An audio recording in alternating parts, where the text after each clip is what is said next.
Alrighty. Hello, everyone, and welcome to another PVACCS event for this year on fluids and electrolytes. My name is Anthea. I'm one of the event officers of PVACCS. Before we launch into tonight's event, I just would like to begin today by acknowledging the traditional custodians of the land on which we gather today and pay my respects to their elders past and present. I also extend the respects to Aboriginal and Torres Strait Islander peoples here today. We'll just go to the next slide, Rachel, thanks. As usual, tonight's event outline will be 60 minutes, and today we'll be covering different types of fluids, electrolyte disturbances, and also going through some case studies.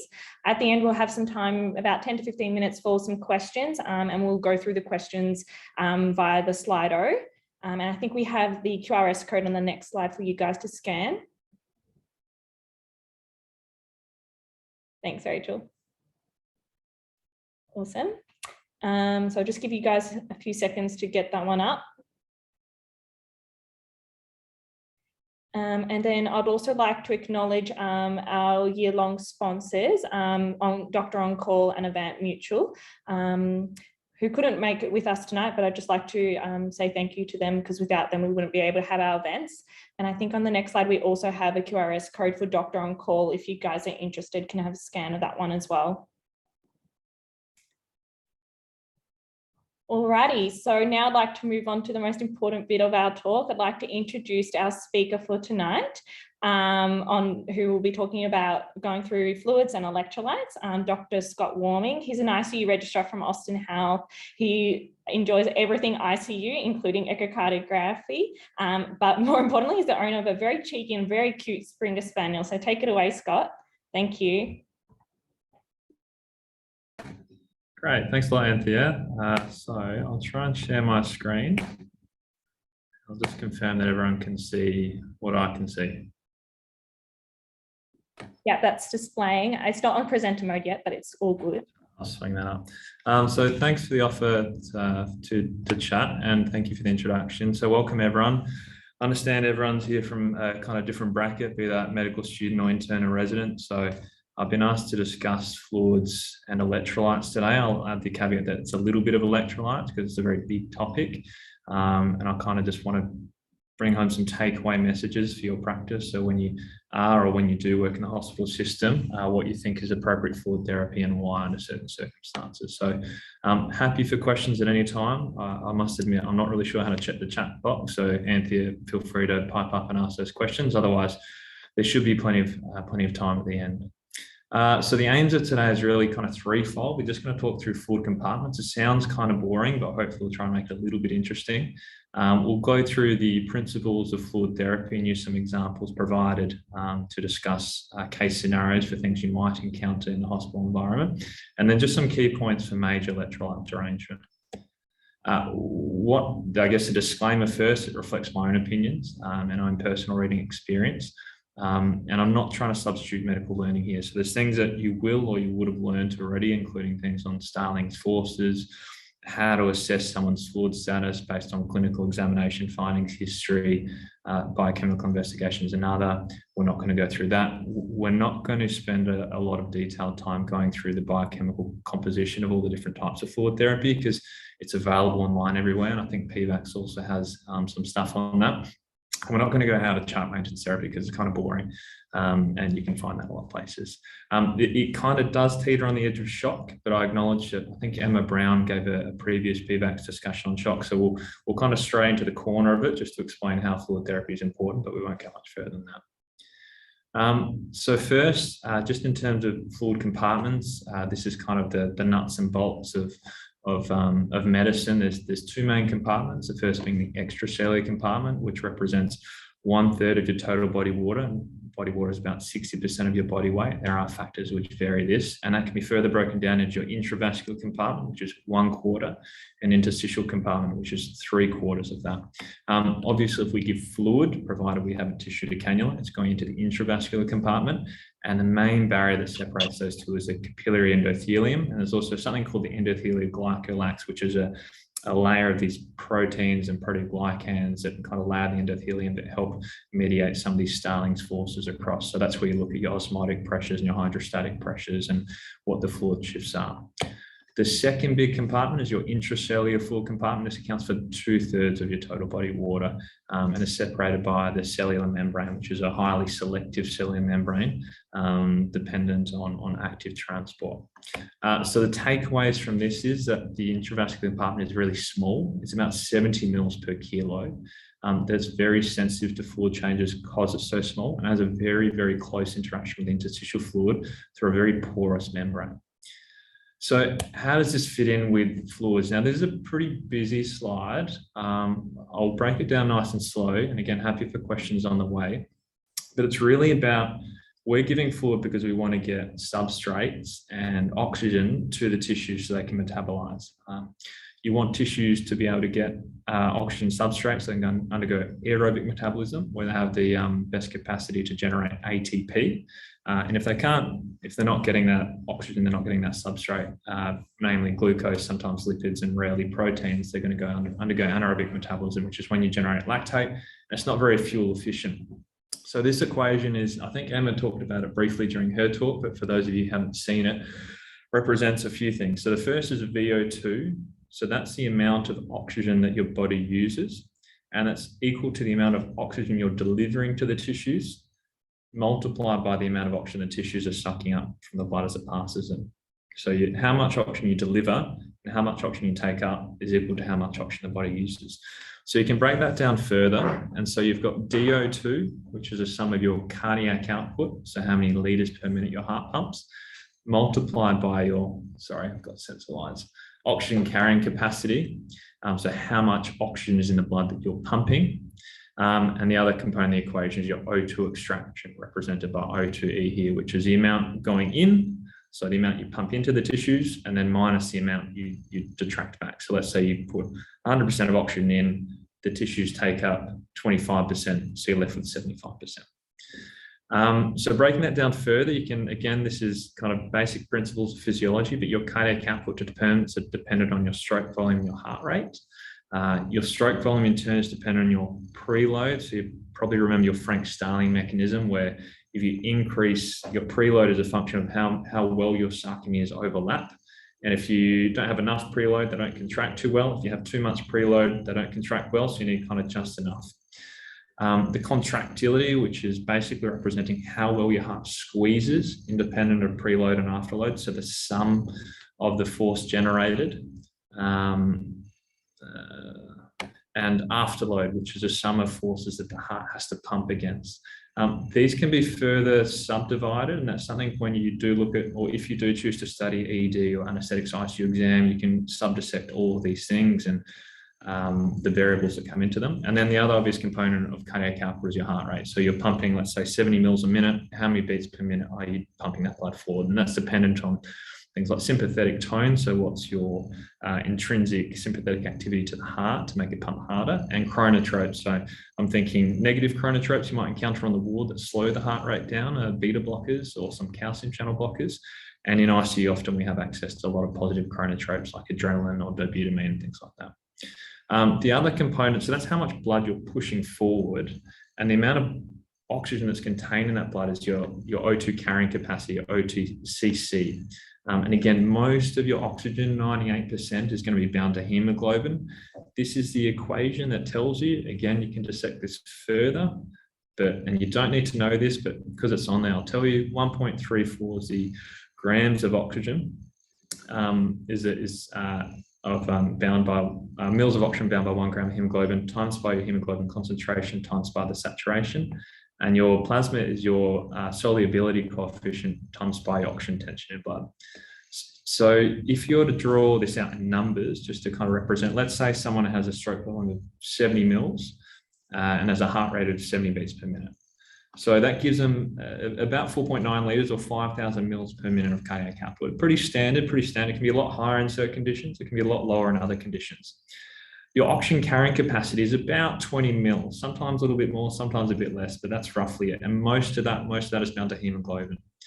So if you have 5,000 mils a minute of blood that you're pumping around your body, and per every 100 mils of that blood, you have 20 mils of oxygen, it means you have 5,000 divided by 100, so you have 50 lots of 100, and then 50 times 20 gives you 1,000 mils or 1 litre of oxygen per minute you're perfusing around the body. So you've got 5 litres per minute you're pushing around the body, and every 100 mils has got 20 mils of oxygen. You have 1 litre a minute. Your resting oxygen extraction is about 25%. Okay, so 25% of 1 litre gives you a VO2. I'm supposed to click on it and do something. There you go, of 250 mils of oxygen per minute. So this is the amount of oxygen your body needs to do its job. And for an adult, it's 3, again, these is kind of ICU numbers you don't need to worry about too much, but 3.5 mils per kilo per minute. So for a 70 kilo male, that's about 200, or female, 250 mils of oxygen per minute that you're needing to generate enough oxygen for aerobic metabolism. So how does this actually fit in, and why do we care about DO2? Well, it's important because if we don't have DO2, we can't undergo aerobic metabolism. And there's a lot of factors that affect it: stroke volume, heart rate, carrying capacity, etc. So if we're going to show this schematically, there's no numbers assigned to this, but lactate is at the bottom, and that's supposed to show negligible or low amount. Your O2 extraction is in yellow, your DO2 in green, and your VO2 in blue. So just again, your O2 extraction is the amount of oxygen you're taking out from the tissues, from the blood as it passes the tissues. Your DO2 is the amount of oxygen you're delivering, which is a function of cardiac output and oxygen carrying capacity. And your VO2 is how much oxygen your tissues are using. So let's say at baseline, everyone's happy. There's a small dip here in the DO2, which might represent, for example, someone who's got severe gastroenteritis and his volume deplete, might lose some of their stroke volume, and then they compensate with a higher heart rate. So that might be many of the patients you'll see come into emergency department, but the lactate stays fine, O2 extraction is fine, the VO2 is fine because they're compensating. At some point though, you're going to reach a limit where the disease process progresses, or the patient can't compensate for that disease process anymore. So the physiological mechanisms are overwhelmed. So your DO2 starts to reduce. So they're still having diarrhea, for example, but their heart rate's reached as high as it can. And all of a sudden, they're just not pumping enough oxygen around to the tissues.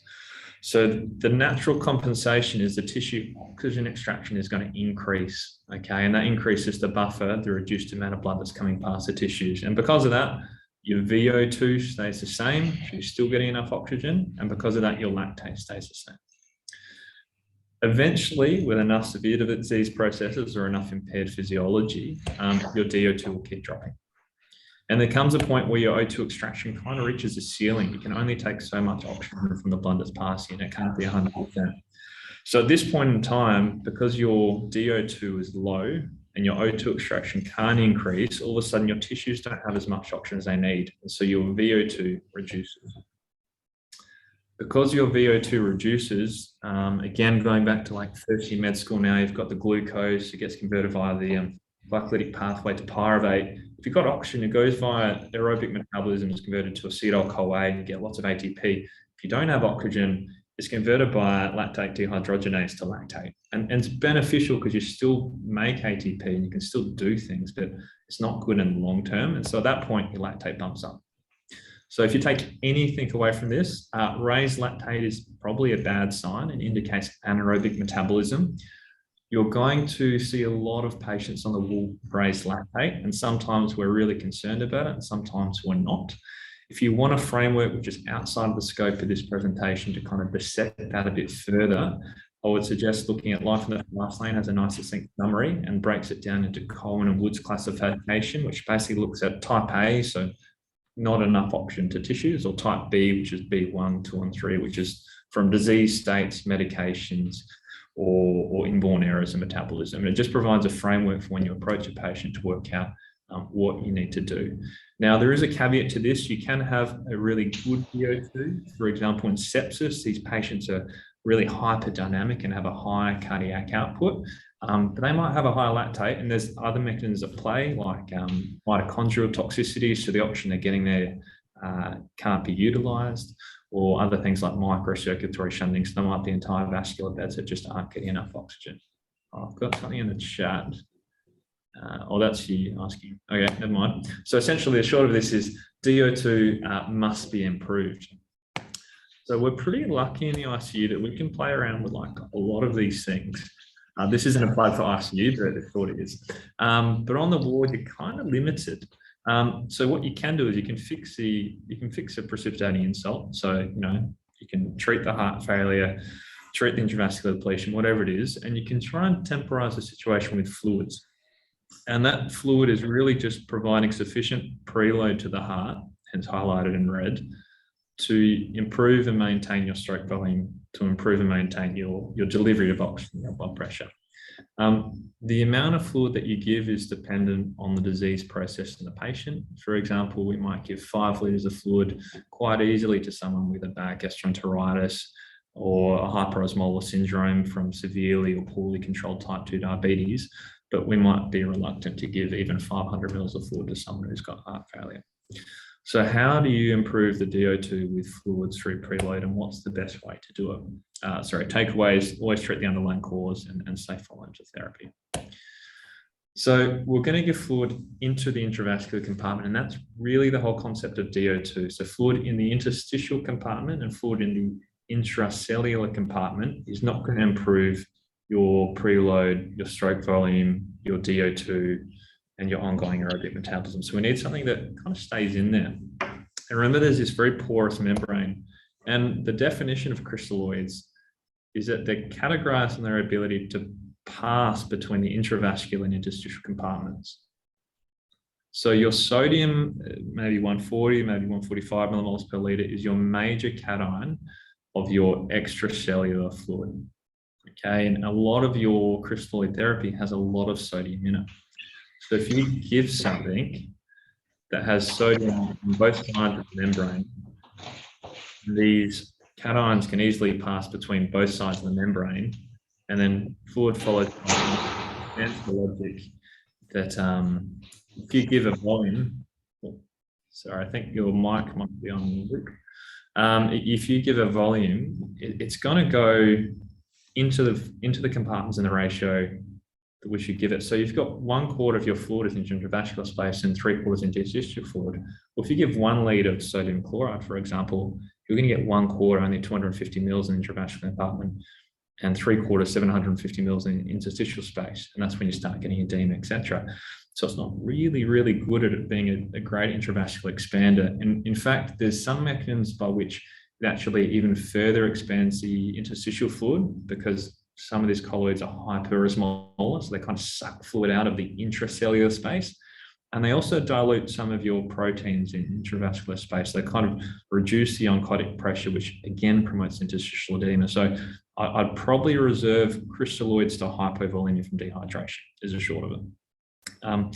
So what crystalloid therapy, if you're going to give something? I know I said I wouldn't go into things in detail, but this is the one caveat, because the main take-home message is 0.9% sodium chloride is not normal. So please don't call it normal saline.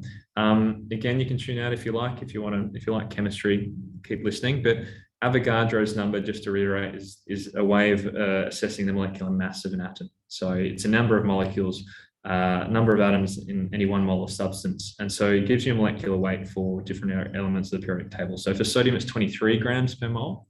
And that's how many atoms are in 1 mole of sodium. And for chloride, it's 35 grams for 1 mole. Again, that's how many atoms are in 1 mole of chloride. And so the combined molecular weight of sodium chloride is 58 grams per mole. And you can do this for any molecule, dextrose as well. So if you have 0.9% sodium chloride, that's 0.9 grams in 100 mils. Now we have 1 litre bags, so times that by 10. That's 9 grams of sodium chloride in 1,000 mils. Okay. Now 58 grams is 1 mole. So 9 grams is definitely less than 1 mole. So how many moles is it? So 9 divided by 58 is 0.154 osmoles per litre.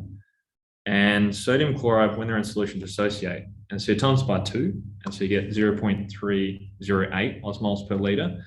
And then we want to get in milliosmoles per litre, so we just times by 1,000. So you're left with an osmolality of 308 milliosmoles per litre. So there's a few kind of things. So the sodium concentration in your extracellular fluid physiologically is about 140 millimoles per litre. In sodium chloride, it's 154. Yeah, the chloride concentration in your extracellular fluid is maybe about 100 millimoles per litre. In sodium chloride, it's 154. The osmolality of your extracellular fluid should be about 290 millimoles per litre. Sodium chloride is 308, and the pH is, usually your pH should be about 7.4, and for sodium chloride it's 5.7. So it's not normal saline, so please don't call it normal saline. It is a good therapy if you have nothing else in the vicinity. It's probably a good therapy under specific circumstances, and most namely would be situations where you're very dry and you have a very high sodium. And cases that come to mind are DKA, so poorly controlled type 1 diabetes, and HHS, poorly controlled type 2 diabetes, where the sodium might be very, very high and you need to fluid resuscitate them. And in fluid resuscitating them, there's a risk that you may reduce the sodium too quickly. So if you give something with a sodium concentration of 135 like Hartmann's, or 0 like 5% dextrose, and their sodium is 170, all of a sudden you're rehydrating them and giving them something with not much sodium, and the sodium drop very precipitously can cause things like cerebral edema. So they're probably the best scenarios I think it for, but otherwise I just err towards a balanced crystalloid. And you'll hear other terms thrown around like reduction in strong ion gap or strong ion difference, and hypochloremic non-ion gap metabolic acidosis. So it can cause some acid-base disturbances because of those unequal concentration of ions relative to your physiology. So short of it, it's not normal, it's 0.9%. Probably don't use it that often, and balanced crystalloids are better. So what are the other options you have on the wall tool? You can go back historically and read about this. So I think the first, check the time, how we're going. Okay. The first solutions in 1880 was Sydney Ringer, called it Ringer solution. Alexis Hartmann added some calcium among other things in 1930 and lactate as a buffer. And then they substituted lactate for acetate. And Crystalloid's a pretty good solution. It still can, with enough volume, do the wrong thing. But it does contain ionized calcium, and so you should avoid it. It's really dark here, sorry. There we go. You should avoid it if you're giving red cell transfusions, because you have clumping with the citrate in the red cell transfusions. Plasma light is more physiological again. We do have that at the Austin. I'm not sure about access at other institutions. 5% dextrose, probably a few things. So if you're on a surgical rotation and someone's fasting, it doesn't prevent starvation ketosis. And you can go through the maths and you can work out how many kilocalories 1 gram of glucose has. That 50 grams, so 5%, that's 50 grams of glucose in 1 litre, times by that amount of energy gives you only 170 kilocalories per litre. And the amount you need to prevent starvation ketosis is something like 800 kilocalories per day. So if you give 3 litres of 5% dextrose, which most people would think is a generous volume of fluid to anyone, you're still not even reaching the amount to prevent starvation ketosis. Because the other kind of thing two things to appreciate about dextrose, because it's so rapidly metabolized, you're essentially left with free water. And so then you just have this fluid that goes into the compartments, and the percentage the compartments represent. So you'll have 1/4 of 1/3 go into the plasma. You'll have 3/4 of 1/3 go into the interstitial fluid, and you'll have 2/3 of the total volume, so 650 mils, going into the intracellular fluid. So it's a great total body water expander, but it's mainly resuscitates the intracellular fluid compartments. And giving dextrose, you're giving a substrate that's then broken down by the glycolytic pathway. And there's always a proportion of, like any glucose you give, or any glucose in circulation, is going to be metabolized to lactate. So if you give glucose, there's a possibility that your lactate may bump up as a result. And if you look actually at some patients who have high lactates, you may actually appreciate that it corresponds or correlates with the high blood sugar levels. That's not to say that if someone has a high lactate and a high sugar, it's because of the high sugar. I definitely don't mean to think that. But if you rule out all other causes, that may be the causative factor. And the other crystalloid solution is hypertonic saline, which comes in a variety of strengths. And I would strongly avoid using, unless you're a senior ICU anesthetic or ED member, when you're treating severe symptomatic hyponatremia. So I would reserve this for someone who's seizing, when you're trying to rapidly increment the sodium to a point where they're not going to have the osmolality disorder that results in seizures.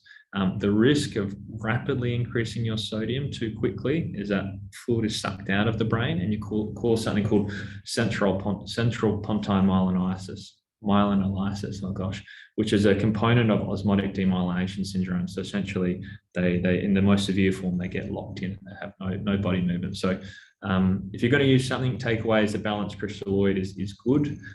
Use 5% dextrose for hypernatremia only when you can't give water enterally or via the nasogastric tube, and I'd reserve hypertonic sodium chloride solutions for kind of SOS scenarios by senior staff. So please don't give that alone. So that kind of comes down to the next fluids, which is colloids. And the funky thing about them is that they've got, again, by definition, they're full of large solids, molecules that do not readily pass between these membranes because of the tonicity. So the proteins can't pass. So they essentially create a tonicity to hold the water that you're giving in the intravascular compartment. So you've got the naturally occurring colloids like albumin or blood. So 4% albumin comes in the 500 ml bottles, and 20% albumin comes in the 100 ml bottles. They both have 20 grams of albumin total. Theoretically, 70% of the 4% albumin should stay in the intravascular space, and maybe 30% of the water will go to the interstitial space. So if you go 500 mils, you're getting 350 mils to the intravascular compartment, compared with giving a litre of sodium chloride or other balanced crystalloid and only getting maybe 250 mils. So you get more for less. 20% albumin is 100 ml bottles, and it's hyper-oncotic. And so it actually brings fluid into the intravascular space from the interstitial fluid. And it's supposed to, theoretically, again, increase your intravascular volume by 3 to 4 times infuse volume. So if you're giving 100 mils, theoretically you should get 300 to 400 mils in the intravascular compartment. So it's good for patients who are clinically overloaded. So a lot of interstitial or pitting edema that may be a hypoalbuminemic, but have still intravascularly deplete. So you think of your liver patients, for example. Synthetic agents, I appreciate that they still may be on some examinations. I've never used them. I've never seen them used. And I think you can learn them for your exams and then probably safely forget them after. There is a number of reasons why not to, including allergy, interference with platelet function, and renal impairment. So crystalloid or colloid. So crystalloid fluids were probably first popularized because they can resuscitate total body and interstitial volume a bit more. And then this concept of actually improving your oxygen delivery to the tissues is maybe the most important thing in DO2. So colloid therapy became a bit trendy. And then people did a lot of studies which really haven't clarified things much. So despite, colloid therapy being physiologically more attractive, crystalloid therapy is still used a lot, and it's because it's cheaper. And there's not heaps of evidence supporting colloid therapy over crystalloid therapy. The risk of crystalloids, as outlined, is you need a large volume to get the same effect. And it does promote edema formation, which, is bad. You don't want people 10, 20 litres overloaded. But ultimately, debate is misguided because there's no single resuscitation fluid, which is optimal for all cases of hypovolemia. So takeaway, it probably doesn't matter too much, just be sensible.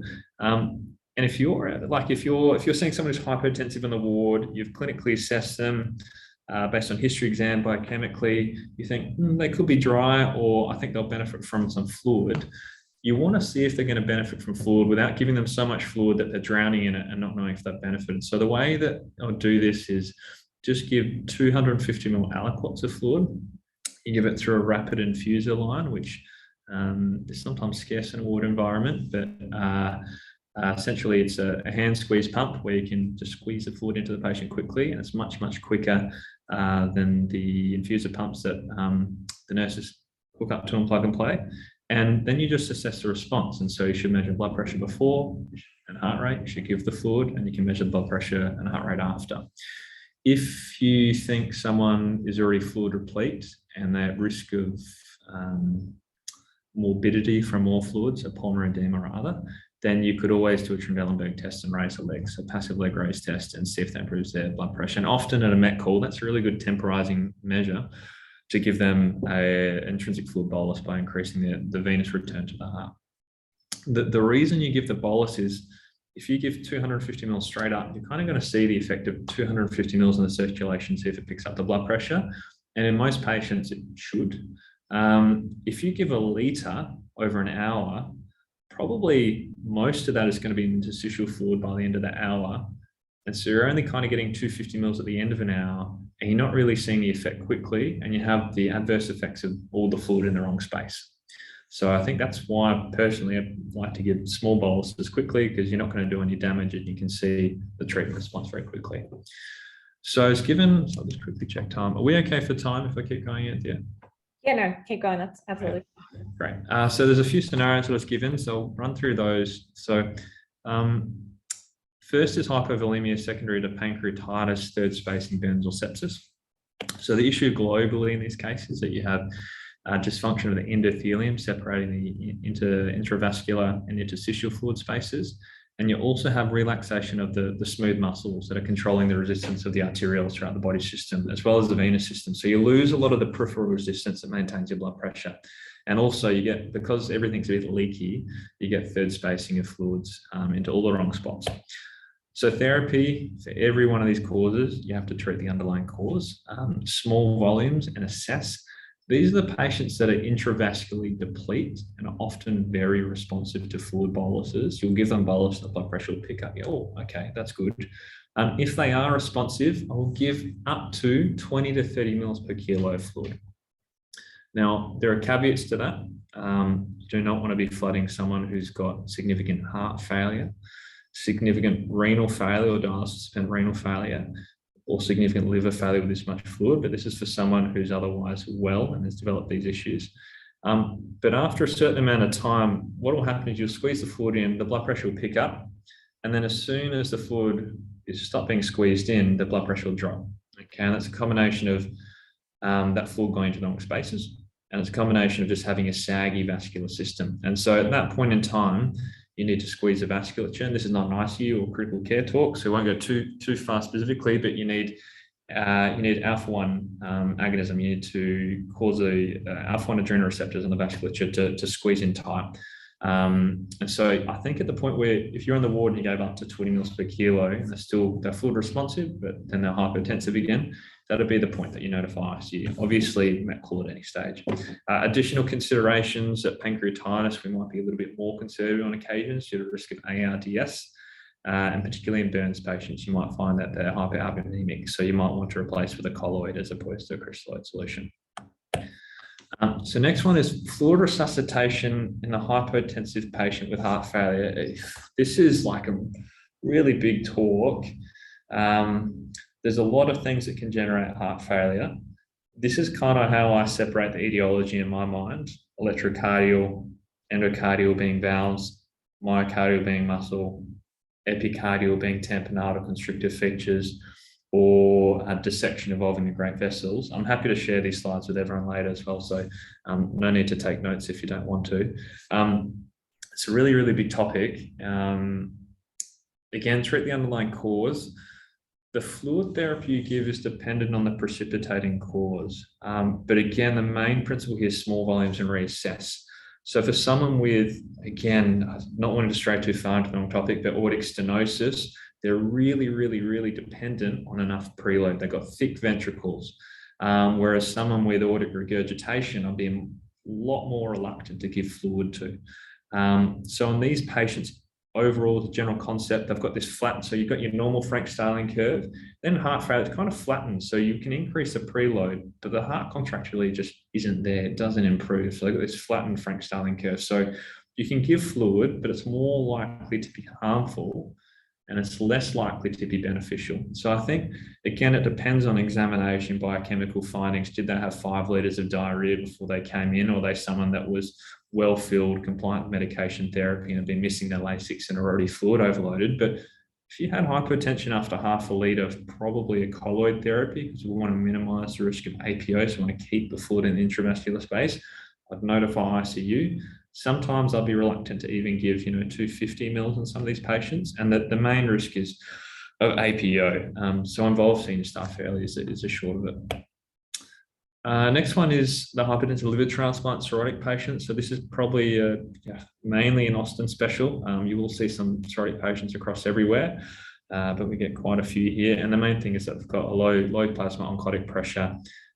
They're more likely to have fluid in spaces that they shouldn't. So peritoneal fluid, sometimes they have fluid around the lungs as well. And the risk of sepsis is pretty high. And the risk of detecting it or missing it is very high as well, because standard inflammatory markers like CRP, which are synthesized by the liver, might not be activated or produced, I should say. So again, treat the underlying cause. I'd be more inclined to give albumin therapy in these patients. So 4% if they're clinically dry, and 20% if they're clinically euvolemic, because you're just trying to expand the intravascular space. And again, it depends on other factors. Some have concurrent renal failure, which is quite bad. Some have concurrent heart failure, which is quite bad. So I'd be more restrictive. But in general, a litre of colloid therapy is probably sufficient filling for these patients before notifying or getting ICU involved. I'm saying ICU because we get involved in these things, not to say that ED or anesthetics aren't helpful. You manage them in ED, you manage them in theatre, but I'm talking broad concepts when I think of this. So next scenario is, again, a kind of another topic in itself, a massive bleed secondary to trauma, rupture AAA with DIC. So essentially, hemorrhagic shock. You're losing volume, but it's all the wrong type of volume. And you have loss of blood volume and you have loss of coagulation factors. And if you bleed someone out and then replace their blood volume, what also happens to them after that is they become secondary vasoplegic. They get saggy circulation. So there's a couple of things going on. And the main therapy is treat the underlying cause, early involvement of senior staff, early establishment of large IV access, early activation of massive transfusion protocol, early involvement in hematology. And generally, your transfusion ratio advice will be 1 to 1 to 1, so maybe 4 red cells, 2 to 4 FFP to 1 pooled platelets, because a pooled platelet comes from 4 donors. You'll be wanting to maintain your cryoprecipitate more than 2 grams. You'll be wanting to maintain your ionized calcium. So if you're giving lots of red cell transfusions, red cells have citrate in them to stop the red cells clumping. Citrate complexes with calcium and drops your free or your ionized calcium in blood. Your calcium is important for clotting. So with your red cell transfusion, it's important to actively replace, and also reversal of anticoagulants. And that can be for things like warfarin. You might want to consider vitamin K with a slow to act. Heparin is protamine, enoxaparin to an extent protamine. Some of the DOACs have monoclonal antibodies that act against them. So again, early involvement with hematology. Tranexamic acid is the other one you may consider, particularly for a head injured patient. Blood pressure, if there's no traumatic brain injury, permissive hypotension is probably okay. You don't want a systolic of 200 causing acceleration of bleeding through high blood pressure and hydraulic clot acceleration. So systolic of 9 is probably fine for most patients. You want to keep them warm, so just avoid hypothermia. So if you're giving lots of transfusions, you want to think about a blood warmer. And beware of transfusion reactions and storage lesion. Again, this is another whole talk to itself, but one of the storage lesions just describes the changes in red cells and other transfusion products when you store them over a prolonged period. And they've got things like the red cells hemolyze a bit. They're deficient in things like 2,3-diphosphoglycerate. So they kind of hold on to the oxygen a little bit more and they don't let it off of the tissue. So they're not fantastic oxygen deliverers. So anyway, big topic, but short thing is involve with senior staff early, IV access and replace. I've just thrown in a few other examples here because they're kind of scary. So dialysis dependent renal failure is one that you may encounter, and they've got a really, really high risk of APO. So relevant questions at the bedside is, do they make urine? When was the last dialysis session? When's the next dialysis session? What's their weight and what's their dry weight? And is there clinical evidence of overload? Obviously, the cause of the hypertension is very important as well. And the therapy is potentially small volumes of albumin. And I have a very low threshold to escalate this, to senior staff, because even if you fix a hypertension transiently, The next dialysis session can't occur if they're hypotensive, and they're going to need to come for a more gentle modality of blood cleaning. So they'll have to come to ICU for continuous renal replacement therapy. Biventricular failure, we've kind of tickled that already, and they've got acute pulmonary edema. These patients need diuresis. They need inotropes, and the choice of inotrope is dependent on the clinician and the pathology, and they need to come to ICU. So in these patients, probably the best thing is putting some NIV on them and getting them to ICU. Right heart failure is another cool and interesting topic, and it's a bit scary. So do note on your echo, when you're having a look at past echoes, don't just look at the LV ejection fraction. Make sure to take a note of the RV function as well. And the risk with the RV is it's kind of like, it's like this big thin compliance saggy chamber, and it has to pump the same amount of blood as the LV. And if it gets a bit stressed, it doesn't do too well. It's kind of like the Goldilocks. If you don't have enough fluid for it, it doesn't do well. If you have too much fluid for it, it doesn't do well either. So in right heart failure, you can get expansion of the RV, and it shares the interventricular septum with the LV. So if you get expansion of the RV, you can get things called pressure overload or volume overload. And the short of it is it impinges onto the left ventricle, and it impairs the space the left ventricle has to fill.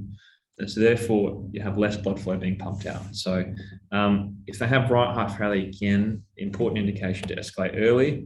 And probably one of the more common ones you'll see is someone's hypotensive. They don't really have much past history, or they don't know the history, and you've given them fluid and it hasn't really worked. They're still hypotensive.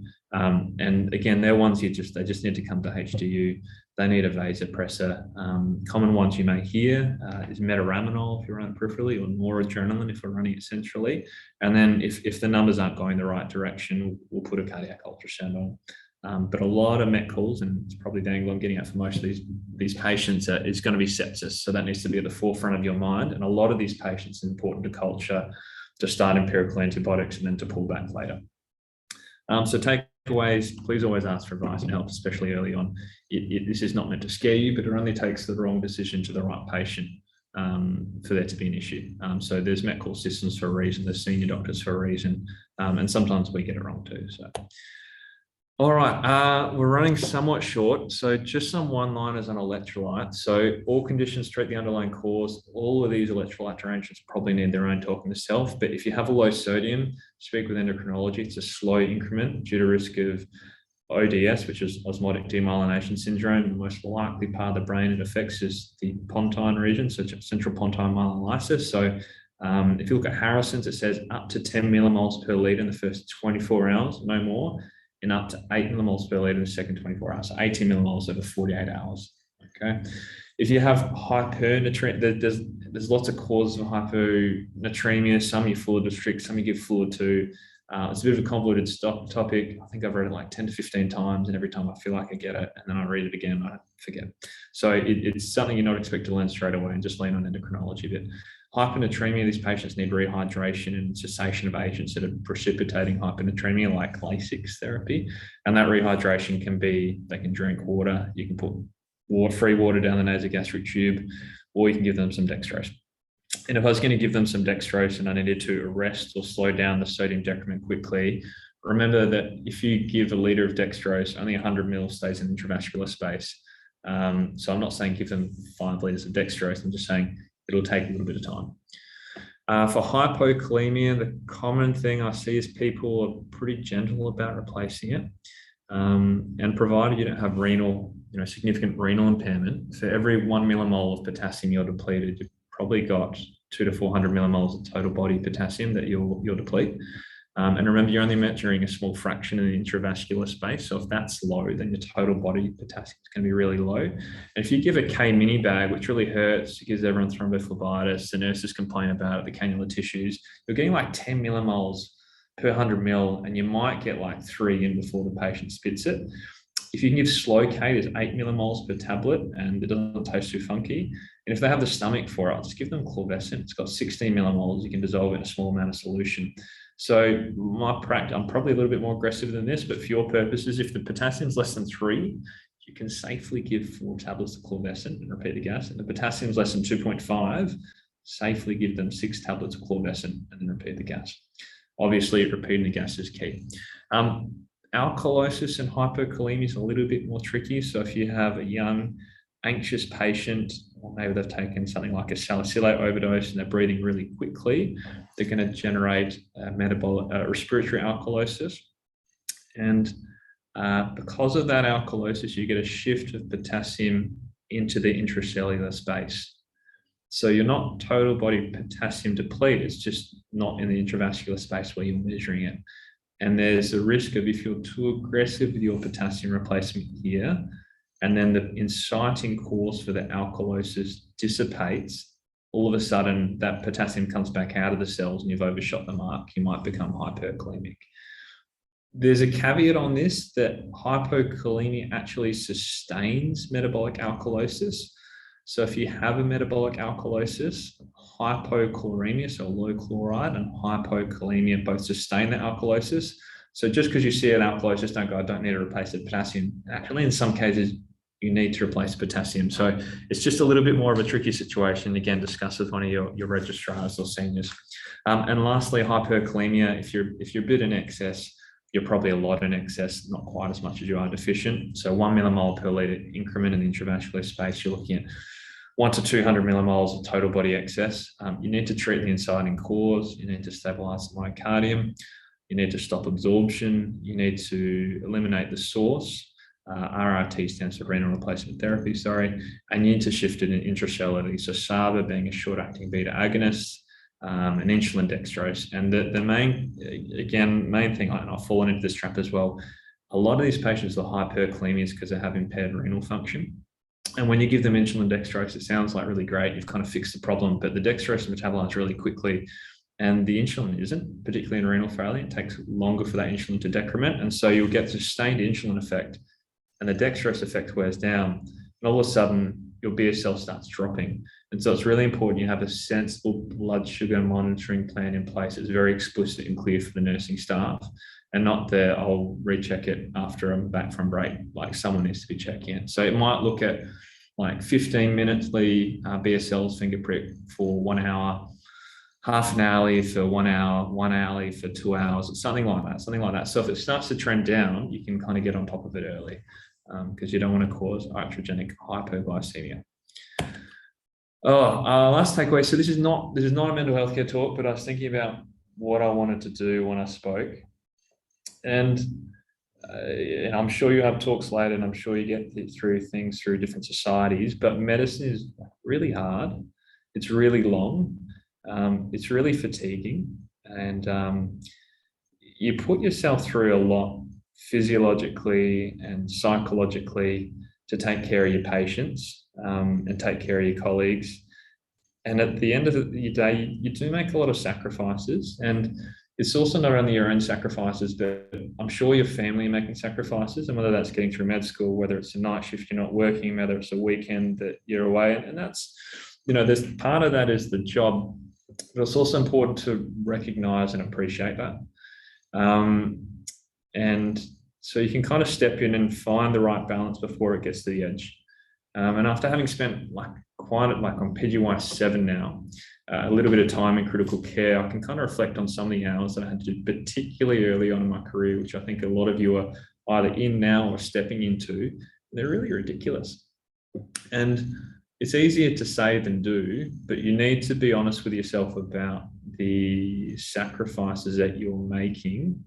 I'm not saying quit medicine and it's the worst thing in the world and the grass is green on the other side. It might not be, but be honest with yourself about sacrifices you're making, so you can take that time and find that balance, however that be. Now, I've got them here. You can find them anywhere. There's a lot of helplines. You've obviously got your local medical officer, you've got your colleagues, but that might look like a sick day. You're allowed to take a sick day. It's absolutely fine. It might look like going part-time. It might look like delaying your exams until you're ready to sit them. It might look like not picking up that extra research project, for example, and actually speaking to some seniors and go, look, I'm interested in X, Y, Z training program. There are other ways to get in than kind of buffering your CV to extreme amount. So again, this is not a mental health care talk. I'm not a mental health care professional. Please seek help if you need it, but it's a really, really tough and long career, and it's a long career. So just don't burn yourself out early, I guess is the main thing. So that's the end of it. This is my dog Finn. He had his dew claws removed, and he's got some CSL or some Crystalloid bags. So also, if you learn nothing, they're good gum boots for dogs that need to keep their feet dry during winter. I'd like to thank Anthea and the PVACCS team for the opportunity to talk, and I'm very happy for anyone to invite any questions. Thank you so much, Scott. That was fantastic. I think we can all take away something, particularly with tricky scenarios, but also, yeah, medicine is a long haul, and you can always seek support if you need it.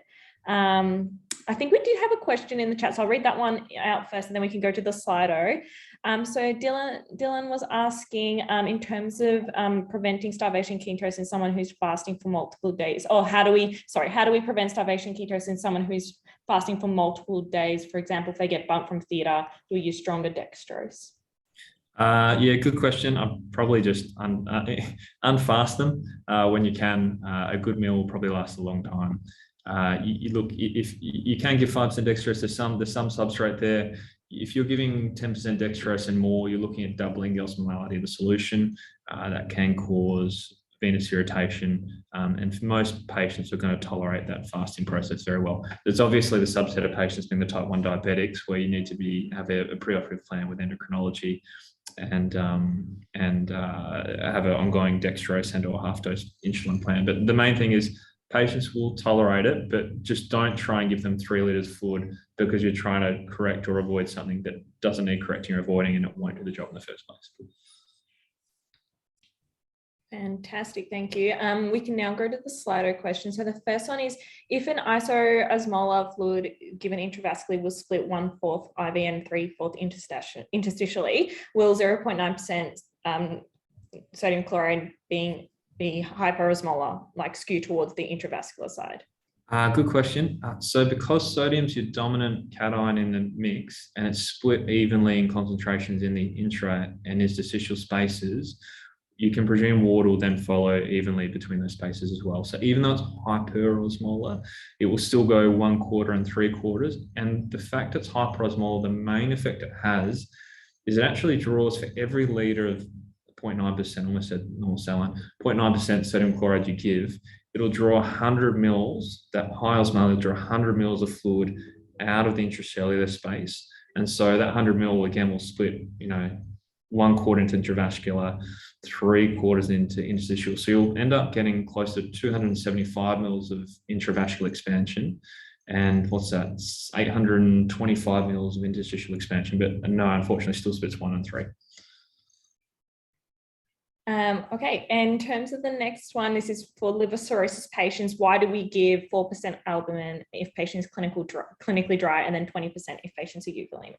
Okay, yeah, great question. So 4% albumin, you're still giving volume therapy. Like you're giving generally I'll give 250 mils, I'll assess, and I'll give the other 250. So most patients, because bottles of 500, will probably get 500 mils of therapy.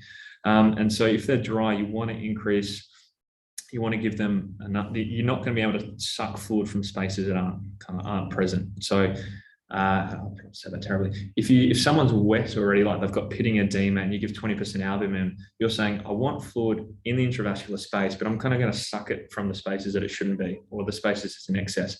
And if someone's dry and you give 20% albumin, it's not theoretically not really going to do it as good a job of increasing your intravascular volume if there's not all this edema to draw from.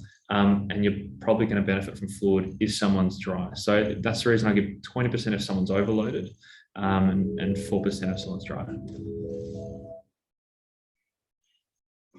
Thank you. And the next question is thanks for the advice on hyperkalemia. Do you have any general rules of thumb regarding how much millimoles of potassium would increase your serum potassium? Oh, good question. I would think that, again, this is a rule of thumb. It depends on the metabolic state, how much ongoing potassium depletion they have.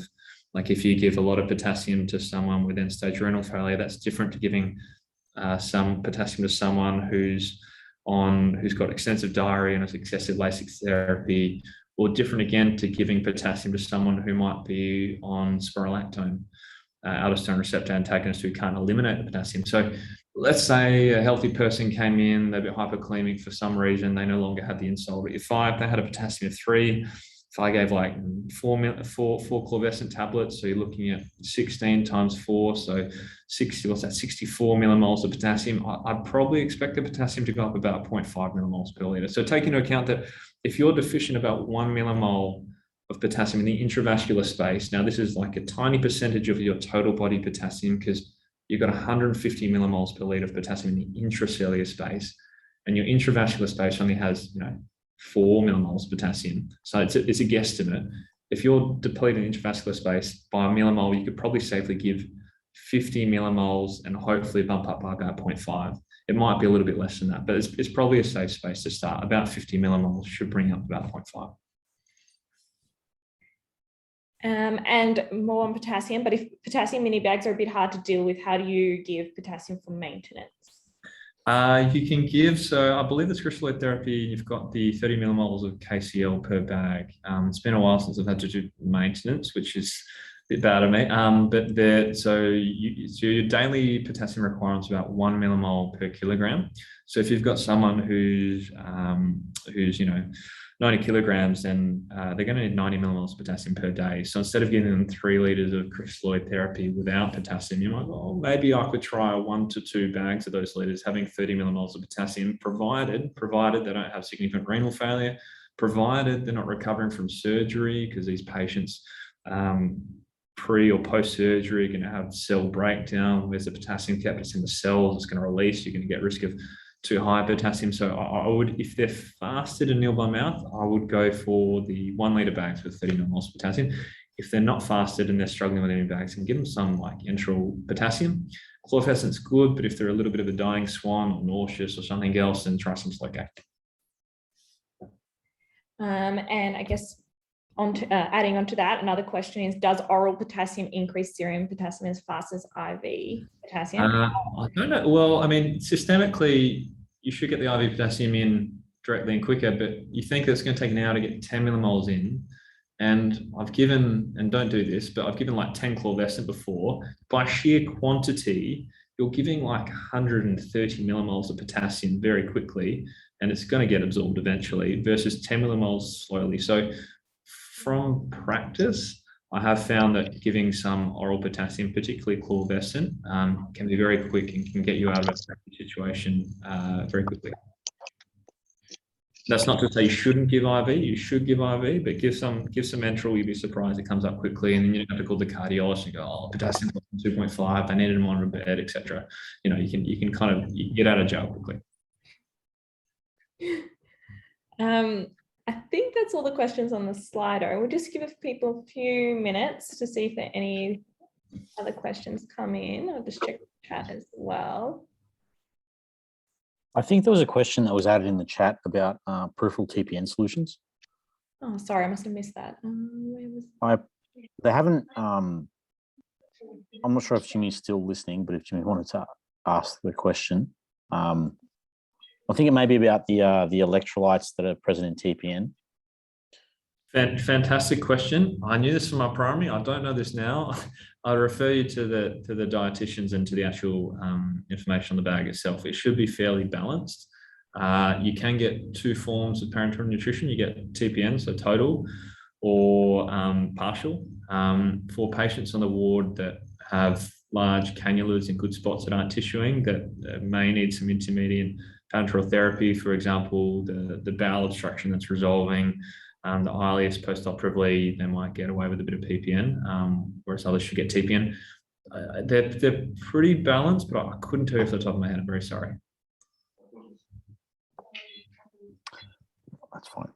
There's another question saying, overall, are you satisfied with your choice to do ICU? It depends what they ask me. I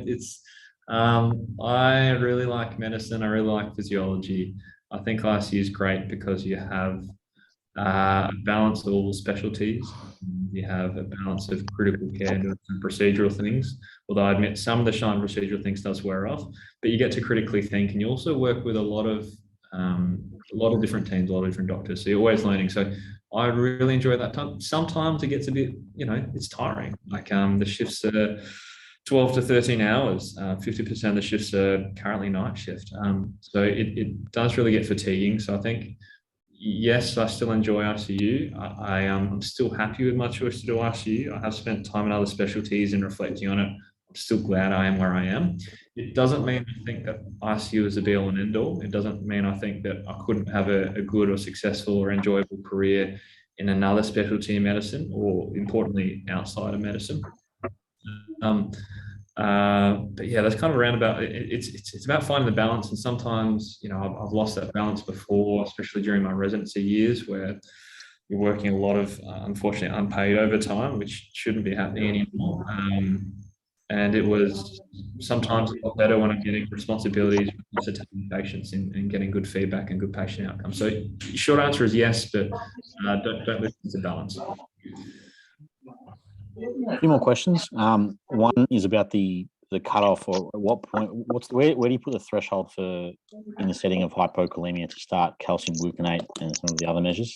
Yeah, sure. I would, again, it depends. So if someone's got his renal is dependent on intermittent hemodialysis, so continual renal or some form of renal replacement therapy, peritoneal dialysis, they're going to tolerate a high potassium a bit better. But let's say, for argument's sake, we're dealing with someone who's naive and does not subjected to hypokalemia periodically, then a potassium of 6 would be my threshold. So before 6, I would do things to try and reduce the potassium levels. So if they're dry, make sure they have intravascular volume. If they're overloaded and total potassium excess, you can consider some Lasix therapy as well. It's really no harm in giving a little bit of salbutamol to most patients. And also stopping like culprit drug therapy, like talking about spironolactone, other medications that might be increasing potassium and reversing factors. So I think if it got to 6, I would be making sure that my treatment is escalated and more aggressive. And I'd probably be giving, as you said, a stabilizer at that point. So you can give calcium gluconate. It depends on the hospital policy, so refer you to that, but it's got 2.2 millimoles of calcium per vial. Calcium chloride's got a lot more, 6.8 millimoles. So we tend to use that in ICU, but again, I think there are precautions in terms of how fast you can give it in a water environment. In terms of ECG, I'll do an ECG for anyone with a potassium over 5, just so you have a baseline. Thank you. I think we've got another question. Can you still give ringers lactate if someone has hyperkalemia? I've heard mixed opinions. Yeah, if you could, you could not. It probably doesn't matter too much. The potassiums, there's not that much in there. There's not that much in there. I wouldn't give liters of it. You could, if you want to err on the safe side, you give 0.9% sodium chloride. There's nothing saying you definitely should. There's nothing saying you definitely shouldn't. If someone has a potassium more than 6, probably not. If someone has a potassium 5, probably okay. It's as long as you're being sensible, you're being considered, and whatever you do, you evaluate the treatment effect down the line. You don't give 3 liters and say, "Oh, we'll check the gas tomorrow." That's probably the most important thing. So you're attracting a lot of questions. Yeah, there's a couple more. 2 are about it's the same question. Sorry, Hartmann's fluid. Is it suitable to give in DKA? It's a great fluid. Most of the guidelines, I think, say that you should be using 0.9% sodium chloride. And again, patients with DKA, they have quite a high sodium content because they're very, very intravascularly depleted. And because of the hyperglycemia you'll see in the intravascular space, if you actually correct their sodium for the glucose, the sodium's even higher than what you would expect. So if you have a really high intravascular glucose concentration, by osmotic effect, it pulls water into the intravascular space, and that's going to dilute your sodium. So if you actually use a corrected sodium equation for people with DKA or HHS, and there's different equations out there, the true sodium is going to be very, very high. Now, the risk is if you have a high sodium from intravascular depletion and also a relative pseudo-hyponatremia, so it's actually going to be higher than it is because of the high glucose, you don't want to drop it too quick, because if you reduce your sodium too quickly, all of a sudden you're going to have fluid go into the brain and you're going to be at risk of cerebral edema, which is more of a problem in the pediatric population, but it's still something you want to avoid. So if you're trying to fluid resuscitate someone who's lost liters through polyuria, you want to give them a solution that will rehydrate them, one, but importantly, two, during that rehydration process, you want to set a kind of lower limit, or I guess a lower limit for how low you want your sodium to go. So if you're giving 0.9% sodium chloride, it's got 154 millimoles of sodium per litre, you're not going to get a intravascular sodium of less than 150 moles per litre, no matter how much sodium chloride you give. Whereas if you gave Hartmann's crystalloid therapy, you're going to have, I think it's 135 millimoles per litre of sodium. And so the difference between what your actual blood sodium is, let's say it's 170, and what your crystalloid therapy is at 130 is much bigger, and you're at much higher risk of dropping the sodium too quickly and getting the side effects. So I think Hartmann's is fine, but I'll probably use it after the first 2 to 3 litres of 0.9%. The reason I wouldn't use 0.9% indefinitely is because of that sodium chloride is the exact same concentration. It produces something called a hyperchloremic non-ion-gap metabolic acidosis. So your initial acidosis from the ketone state might resolve as you're fluid resuscitating them, and you're giving them insulin, you're giving, among other treatments. But as soon as you keep correcting, you're then going to get a sustained acidemia from the hyperchloremia. So I'd start with the sodium chloride, so just to arrest the downfall in the sodium, and then I'd probably continue resuscitation when sodium's a bit closer to normal range with Hartmann's. Thank you. I think we have another question in the chat from Lachlan. Why is there no physiologically normal crystalloid? Plasma light's pretty good. Plasma light's pretty good. It's got 140 millimoles per litre of sodium. It's got 98 millimoles per litre of chloride. It's pretty good. It's pretty good. We use that commonly here. Sometimes they're just incompatible with drugs as well. So often 5% dextrose or 0.9% sodium chloride due to drug compatibility is sometimes what we're stuck with for infusions. But great question. I think that's it for the questions. And looking at the time, I think we might leave it there. Thank you everyone for coming today. Today's talk, it was great. And I want to thank particularly Scott for volunteering his time. It seems like he has a very busy job. So thank you so much for taking the time to talk to us. I think we can all take away something so valuable from today's talk. As usual, the talks will be uploaded to our YouTube page, and always keep an out for our social media pages next week, or sorry, in 2 weeks we'll have our talk on intracranial hemorrhage. So thank you everyone, and have a lovely evening. Thanks guys, take care. Thanks everyone.